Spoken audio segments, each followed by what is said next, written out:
j'espère que vous êtes bien portant. Je suis Tamanbi et Monsieur X. Dans cette vidéo, nous allons parler de notion des opérateurs. Je crois que tous nous avons une idée de ce que c'est les opérateurs. C'est ce qui nous permet d'effectuer plusieurs tests, plusieurs opérations. Sans trop tarder, on va ouvrir notre dossier de travail, ouvrir le code. Voilà, là c'est chargé. Je crois qu'on peut fermer ceci et nous créer un nouveau fichier. On peut écrire opérateur. Un peu trop. Opérateur. .py. CTRL D pour nous faire plus d'espace. Okay. On peut mettre un petit commentaire. Les opérateurs.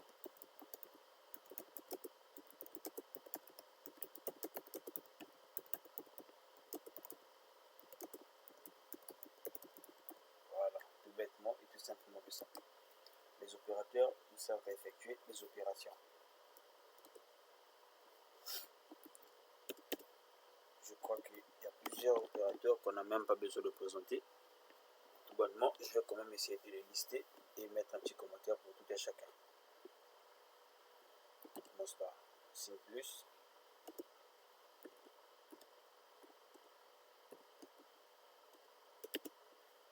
Soustraction.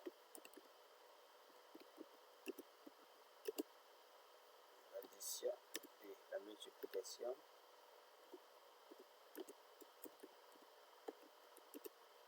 La division.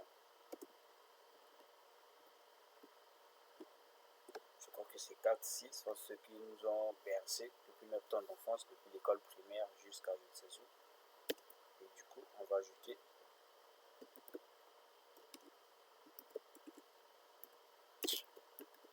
ok, du coup on ajoute ici le modulo supérieur inférieur et on a inférieur ou égal, supérieur ou égal,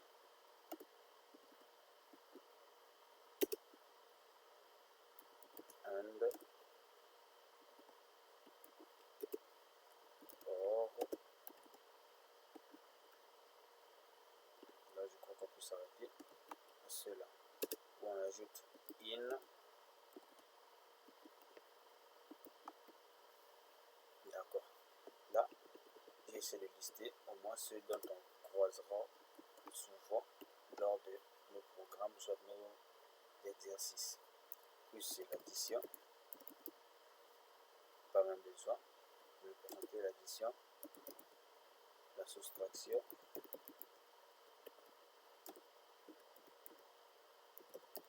multiplication,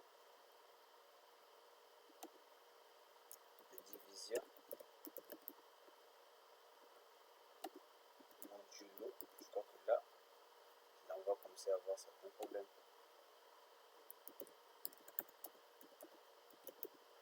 Supériorité, infériorité, sup ou égal,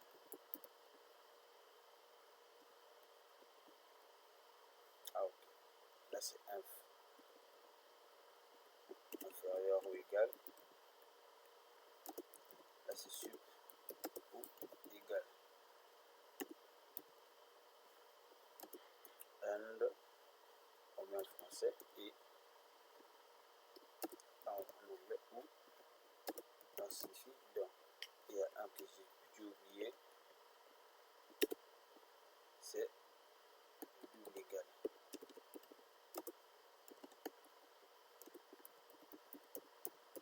Égalité. Ok. Donc là, c'est l'addition. Tout le monde connaît l'addition. Ce que c'est l'addition. 1 plus 1 égale 2. Ça, c'est l'addition. Ok, on va l'addition. Je vais encore me souvenir. On a aussi l'incrémentation.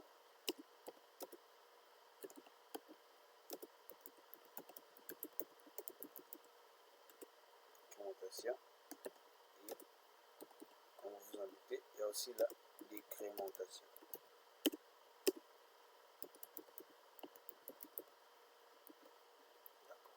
Donc, commençons par l'addition.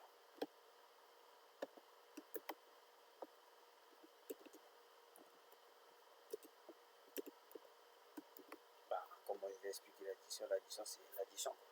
Donc, on a une chose plus une autre chose, ça nous en fait deux. On peut essayer de faire un petit coup de print.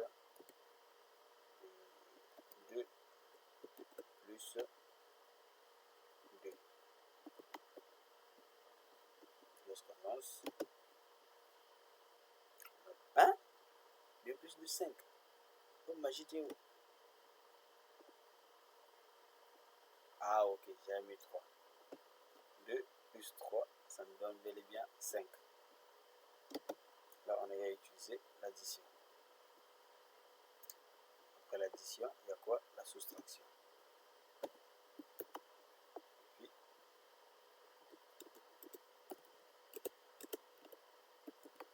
soustraction. On prend juste le même print. On enlève là. Et on le dépose ici. Et on modifie le signe. La soustraction. Et on lance. On a bien moins 1. Plus 2. Moins 3 égale moins 1. On prend le signe plus, le signe moins reste. On fait la soustraction, on donne le signe du plus grand nombre, moins 1. Là, c'est pour les matures en tout cas. Je crois que si on continue comme ça, on aura plusieurs lignes pour rien. Et du coup, on va comme ça zapper. Et tout compte fait, je crois que d'ici, la division, la multiplication, la soustraction, là, ça pose pas de problème. Le problème, peut-être, c'est autour du modulo. Alors, c'est quoi le modulo? Le modulo,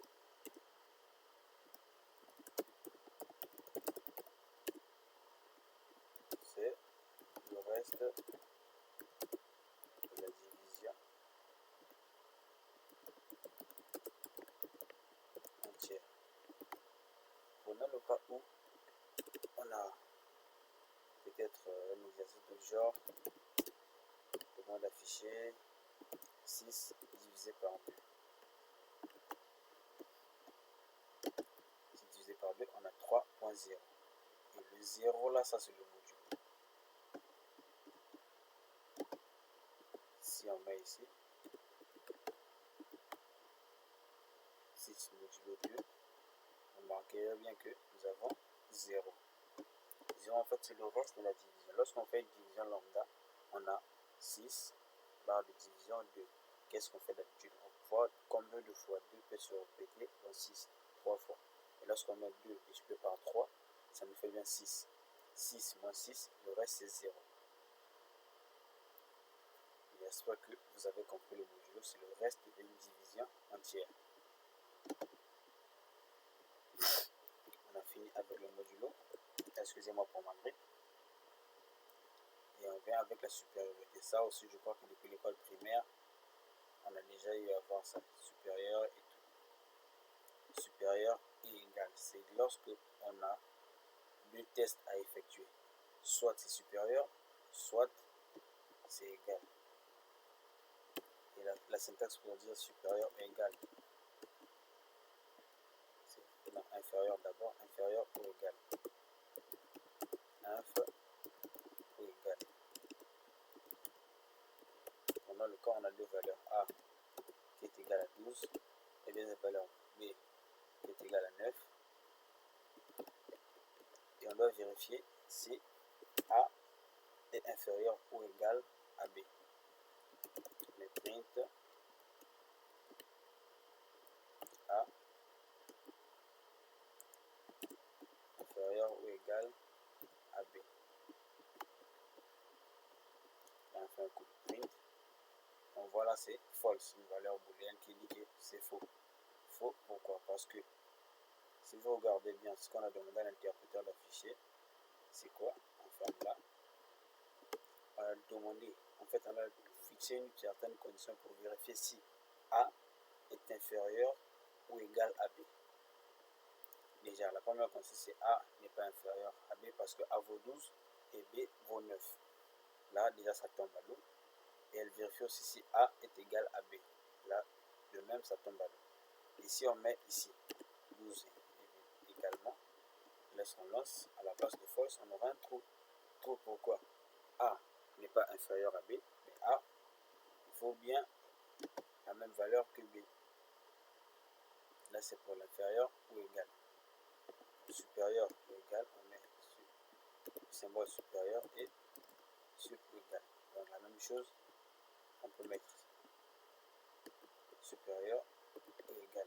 Là, si on lance, on a toujours trop. Pourquoi? Le premier test, c'est pour vérifier si A était bel et bien supérieur à B, ce qui n'est pas le cas, mais A vaut bien la même valeur que B. Pourquoi? Parce que A vaut 12, B aussi vaut 12. Je crois qu'avec les opérateurs, c'est bien ça. Bien, là, on passe du côté des opérateurs logiques. AND.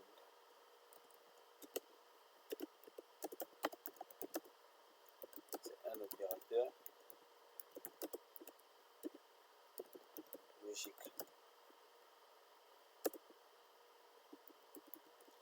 Je crois que la meilleure façon pour moi d'expliquer, c'est de dire que prenons le cas où nous sommes deux amis, X et Y. X et Y sont deux amis qui se connaissent intimement. Et ils sont allés travailler chez un monsieur Z. Donc X et Y, ils vont travailler chez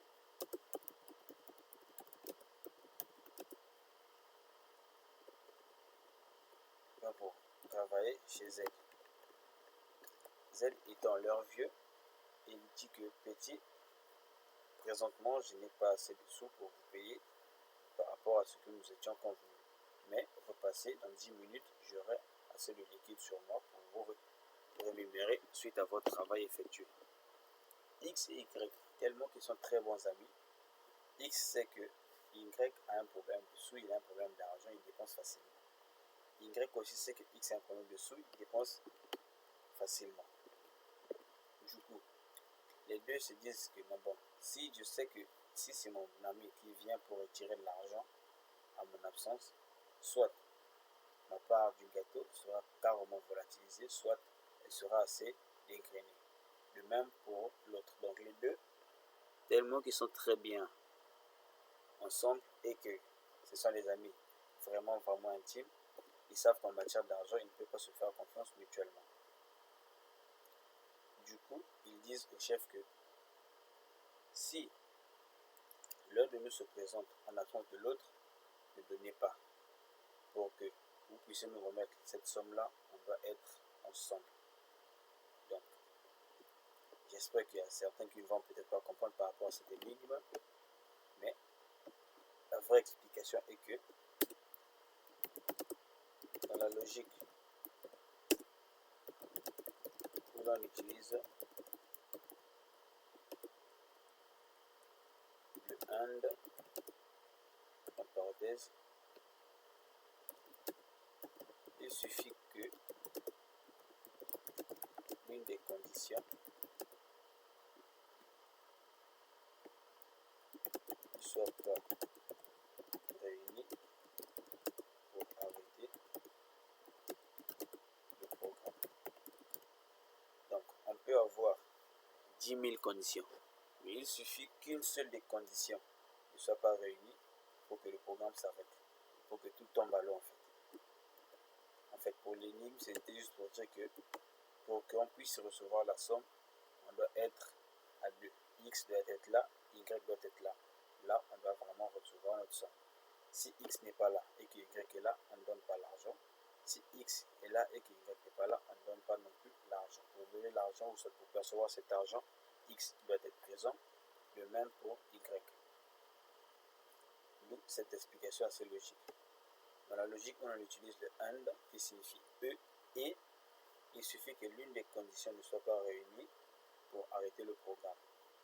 Et j'espère que vous avez tout bonnement compris que le OU, c'est l'inverse proprement dit du et. Dans la logique où là on utilise or, il suffit qu'une des conditions soit réunie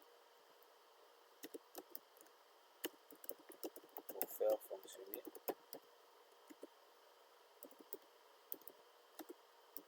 le programme. Donc avec le ou, les deux amis, ils se font tellement confiance qu'ils savent que si l'un d'eux perçoit l'argent, l'autre aura sa part en entièreté.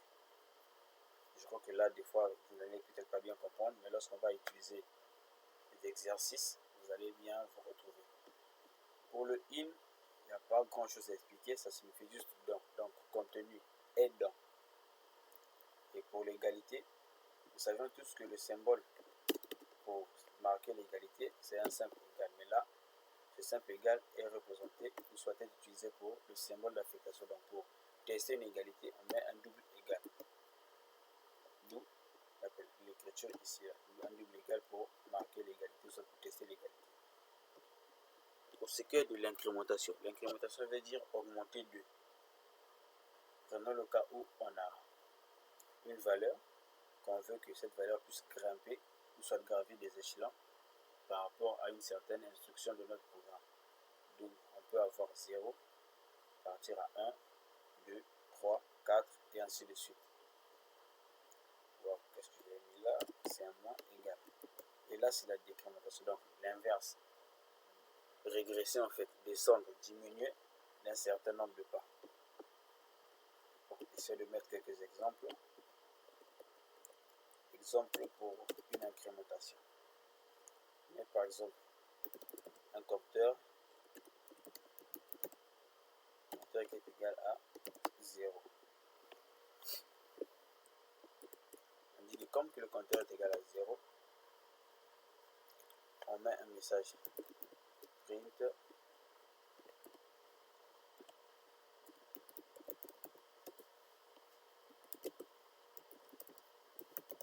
bonjour, le compteur vaut le poids.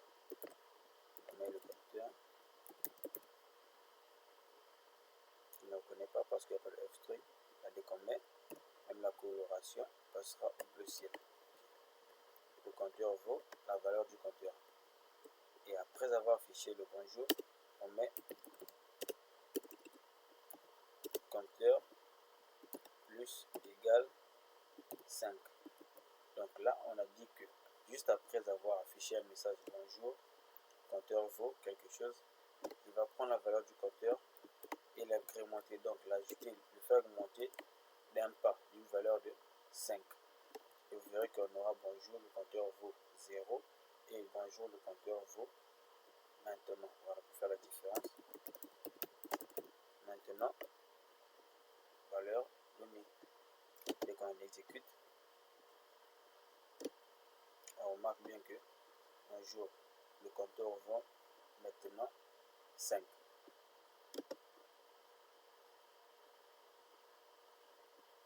Et quand on sait pas pourquoi il ne prend pas le premier. Ok, voilà, il est là. Bonjour, le compteur vaut 0. Bonjour, le compteur vaut maintenant 5.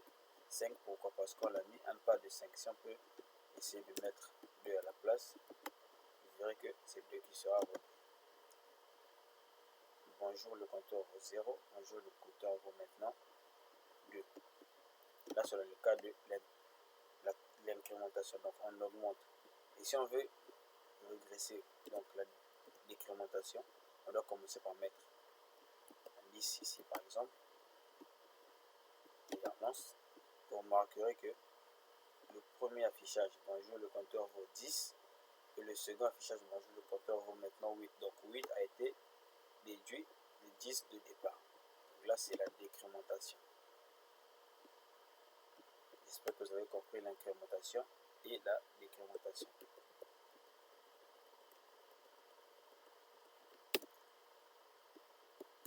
Pour ce qui est de l'égalité et de la supériorité, Donc l'égalité, supériorité, autres, on va les afficher ou soit les utiliser lorsque nous allons parler de structure de contrôle.